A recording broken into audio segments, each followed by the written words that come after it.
আজকে আমি তোমাদের বর্ধমান বিশ্ববিদ্যালয়ে যারা 6 সেম পরীক্ষা দেবে তাদের দর্শনের সাজেশনটা করে দিলাম। দর্শনের যারা পাশে নিয়ে পড়ছো, পাশে দর্শন যাদের, তাদের অর্থাৎ জেনারেল দর্শন যারা নিয়ে পড়ছো তাদের সাজেশন করে দিলাম।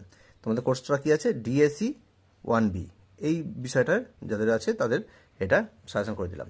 এটা তোমাদের লাস্ট সেম, জানো তোমরা ভালো মতো যে এই সেমটা হয়ে গেলেই তোমরা কলেজ কমপ্লিট করবে।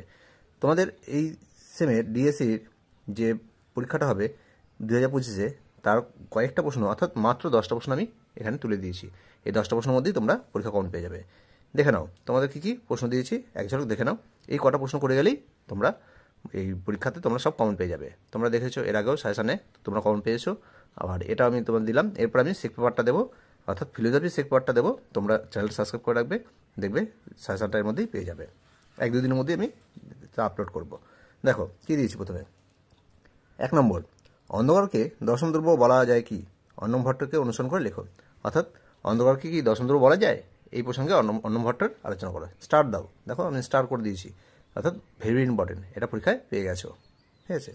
2 নম্বর প্রশ্ন, বিভিন্ন প্রকার সামান্য পদার্থ ব্যাখ্যা করো ও সময় পদার্থ ব্যাখ্যা করো। অর্থাৎ বিভিন্ন প্রকার সামান্য পদার্থ ও সময় পদার্থ, এই দুটোকে ব্যাখ্যা করো। তোমাদের দুটো আসতে পারে, আবার পরীক্ষা একটাও আসতে পারে। সামান্য পদার্থ ব্যাখ্যা, সময় পদার্থ ব্যাখ্যা। ঠিক আছে, দুটো আলাদা প্রশ্ন। তারপরে দ্রব্যরূপে তম, আকাশ ও মনো ব্যাখ্যা করো। অর্থাৎ দ্রব্যরূপে তমগুণ, আকাশ ও মনো, 3টে দেওয়া আছে। তোমরা ভালো মতোভাবে 3টে করবে। এছাড়া অনেক আরও আছে, তার থেকে আমি 3টে বেছে নিয়েছি। তবে তোমরা তমটা আর মনটা এই দুটো ভালো মতো দেখবে। ঠিক আছে, এই প্রশ্নটা আমি স্টার্ট করে দিয়েছি। 4 নম্বর, গুণ হিসাবে বুদ্ধি, গন্ধ, পরিমাণের ব্যাখ্যা ও বিচার করো।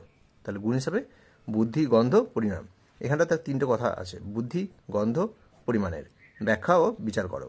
ঠিক আছে, স্টার প্রশ্ন। অর্থাৎ তোমরা এই 3 আর 4 যদি করে যাও, দুটো প্রশ্ন কম পেয়ে যাচ্ছ। 5 নম্বর, কর্ম কাকে বলে? বিভিন্ন প্রকার কর্মপদার্থ ব্যাখ্যা ও বিচার করো বা ব্যাখ্যা করো। তো কর্ম কাকে বলে? বিভিন্ন প্রকার কর্মপদার্থ ব্যাখ্যা ও বিচার। ঠিক আছে, স্টার প্রশ্ন, স্টার করে নাও তোমরা এটা। 6 নম্বর প্রশ্ন, শব্দ কাকে বলে? শব্দ কাকে বলে? বিভিন্ন প্রকার শব্দ আলোচনা করো, অর্থাৎ শব্দের প্রকারভেদ আলোচনা করো। 7 নম্বর, অন্নম ভট্টকে অনুসরণ করে দৈন্যুকের অস্তিত্ব ও দিক এর অস্তিত্ব যুক্তি দাও। অর্থাৎ কি, দৈন্যুকের অস্তিত্ব একটা প্রশ্ন, আর দিক এর অস্তিত্ব একটা প্রশ্ন, এর একটি করে যুক্তি দাও। তারপরে দেখো 8 নম্বর, বিভিন্ন প্রকার অভাব উদাহরণসহ লেখো।